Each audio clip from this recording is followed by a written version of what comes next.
The candle in the storm. The tempest raged with a ferocity that seemed determined to tear the world asunder. Rain hammered against the small, weathered cottage like an angry fist, and the wind howled a mournful dirge that echoed through the desolate landscape. Inside, a young woman named Anya huddled near the dying embers of the fireplace, a deep furrow creasing her brow. For days, the relentless storm had besieged their isolated village, severing all ties with the outside world.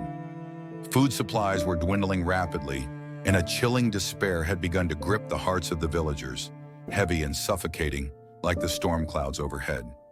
Anya, barely out of her teens, possessed a quiet strength, an inner resilience that belied her youthful appearance. She often recalled the wisdom of her grandfather, a seasoned fisherman who had weathered many a storm on the unpredictable sea. "Anya," he had once told her, his eyes twinkling like distant stars, "even in the fiercest squall, a single unwavering light can pierce the darkness and guide you home." His words, often repeated in her mind, now resonated with a profound significance. Her gaze fell upon a small, unlit candle resting on the mantelpiece, its simple form holding a potential far greater than its current inert state. An idea, fragile yet persistent, began to flicker within her, mirroring the faint glow of the dying fire.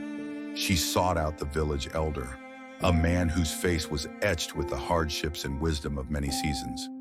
Sharing her nascent plan, Anya spoke with a conviction that surprised even herself. "Elder," she began, her voice clear despite the tremor of fear that ran through the village, "we cannot succumb to this darkness.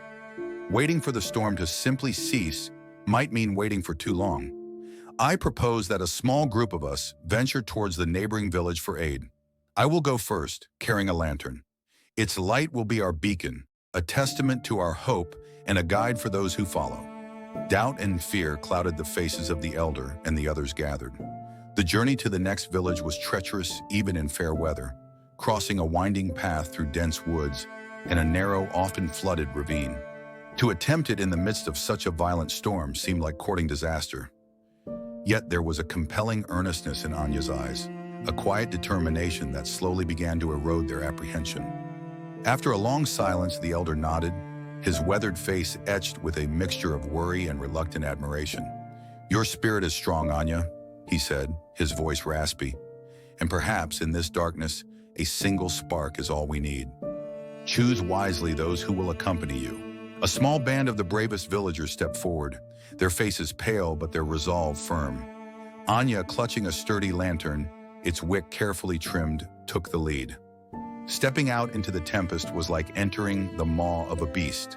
The wind shrieked in her ears, tearing at her cloak, and the rain lashed her face, momentarily blinding her. The lantern flame flickered precariously, threatened by the relentless onslaught of the elements. Yet Anya pressed on, her small light cutting a fragile swath through the overwhelming darkness. Each step was a battle against the forces of nature, each gust of wind a test of her will. Behind her, the other villagers followed, their eyes fixed on the wavering light of her lantern, their hope tethered to its fragile glow. The journey was a grueling test of endurance. They slipped and stumbled through mud, their bodies aching with cold and fatigue. The wind seemed to conspire against them, pushing them back with relentless force. The ravine was swollen with churning water, and crossing it required them to link arms, their fear momentarily eclipsed by the necessity of unity. There were moments when despair threatened to engulf them, when the sheer power of the storm seemed insurmountable. But each time, Anya would hold the lantern a little higher, its light a defiant spark against the oppressive darkness. Her unwavering determination became their anchor, her silent courage a source of renewed strength.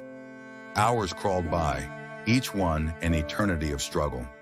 Just when their spirits began to wane, when the thought of turning back seemed almost irresistible, a faint glimmer appeared through the veil of rain. It was the light of the neighboring village, small and distant, but a beacon of salvation nonetheless. A collective gasp of relief rippled through the weary travelers. Anya's small lantern, against all odds, had guided them through the storm's fury. They reached the village, exhausted but triumphant, and the warmth of human kindness and the promise of aid washed over them like a soothing balm. When the storm finally abated and they returned to their own village with the much-needed supplies, They were greeted not just with relief, but with a profound respect for the young woman who had dared to carry a single light into the heart of the darkness. The storm had tested their resilience, but it had also revealed the extraordinary power of a single act of courage, a single unwavering flame of hope in the face of overwhelming adversity. The tale of Anya and her lantern became a legend in their village, a reminder that even when surrounded by the fiercest storms of life, the smallest spark of determination can illuminate the path forward and guide not only oneself but also others towards safety and hope. It taught them that true strength wasn't about the absence of fear, but about the courage to act despite it, to be the candle in the storm for themselves and for those around them. Let me know if you'd like another story.